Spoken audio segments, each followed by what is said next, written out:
to making sure that people have food, people have health care, people have the services that they need.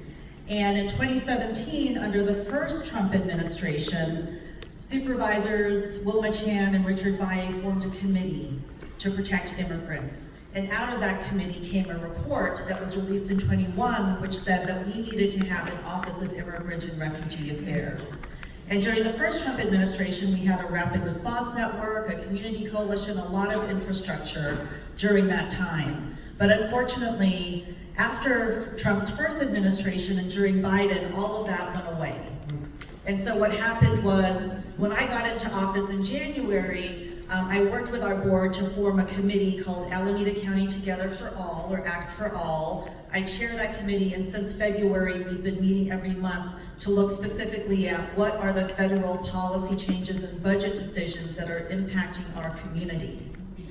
And and then the next month in March, we allocated $3.5 million to make sure that we could ramp up a rapid response line, which is called a CLIP. I'm sure many of you have seen those red cards, you know that number.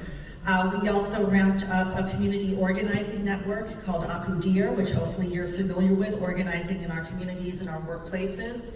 We also supported a number of legal service organizations to make sure that people had access to an attorney and constitutional due process if they were detained or in deportation proceedings. And then we also supported our public defender in adding 3 more immigration attorneys to their immigration unit, so that if you were caught up in legal proceedings like deportations, you would actually have someone from the public defender's office who would support you. In addition to that, because there's been escalation of ICE activity, about a month ago, we added another $3.5 million to that, so there's more capacity. That also enabled our rapid response line here in Alameda County to start functioning on the weekends. We have also made a commitment to a future Office of Immigrant Affairs and are identifying some interim staff that could help support that.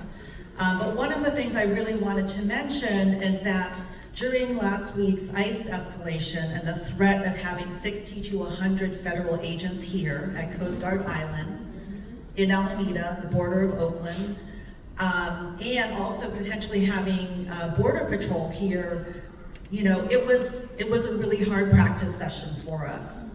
So even in talking with law enforcement agencies, they say that Border Patrol, which is a different branch of the Department of Homeland Security, different from ICE, that they are untrained, they are lawless, that they basically are the set of people in the federal government who is going to Home Depots in Southern California and other places and just indiscriminately rounding people up. So it would have been incredibly horrific if they had been here. And you know, last week was an opportunity for me to work with our sheriff, Yesenia Sanchez, and kind of see, well, how does this non-cooperation policy that the sheriff have with ICE work out? And I will share with you, this is, I think this is good information for you all to know, given who you are and what you're doing. You know, when I heard that there was going to be this enforcement, I reached out to her. I asked if she had any information. She was able to create a line of communication with the ICE director in San Francisco, who was able to confirm, yes, it's true, there's going to be 60 to 100 federal agents here, including Border Patrol, but Border Patrol did not open a line of communication with her. And what happened was ICE asked her if they could use Santa Rita Jail to do civil detainers, and she said no. They asked her if she would release the names or give ICE the names of people that she was releasing from Santa Rita Jail, and she said no. And then I heard secondhand, but I believe this to be true, that ICE also asked her if she would form a security perimeter around Coast Guard Island, and she said no. Wow. So I'm saying this because elections matter. If Sheriff Ahern had been our sheriff, you know that he would have said, yes, bring them in, right? So what this means is that we have a real opportunity to work with the sheriff, to work with anyone who has a non-cooperation policy with ICE.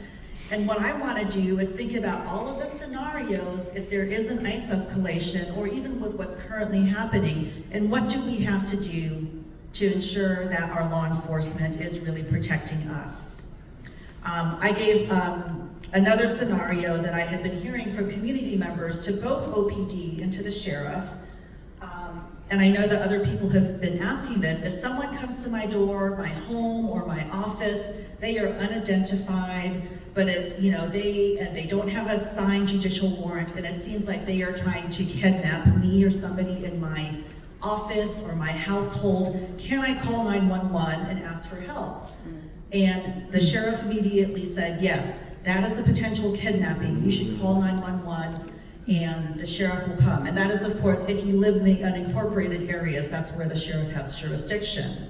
It took a little time, but we've been pushing OPD to answer that question, and I believe last week the mayor's office did read a statement from the Assistant Chief James Beer, and he said yes, in that situation, that is a potential kidnapping, OPD would come. So I'm saying all of this because it is, with this dire situation, we have to be really clear, what do we need to expect from our elected officials and our law enforcement for them to really protect our communities. And so in terms of the legislation I'm putting forward, I've been in contact with my colleagues and other elected officials in LA, Chicago, Portland, even Santa Clara County is doing a lot of good work. So on Thursday at 3 o'clock, our Alameda County Together for All committee will hear two pieces of legislation from my office. The first is the development of an immigration enforcement response plan.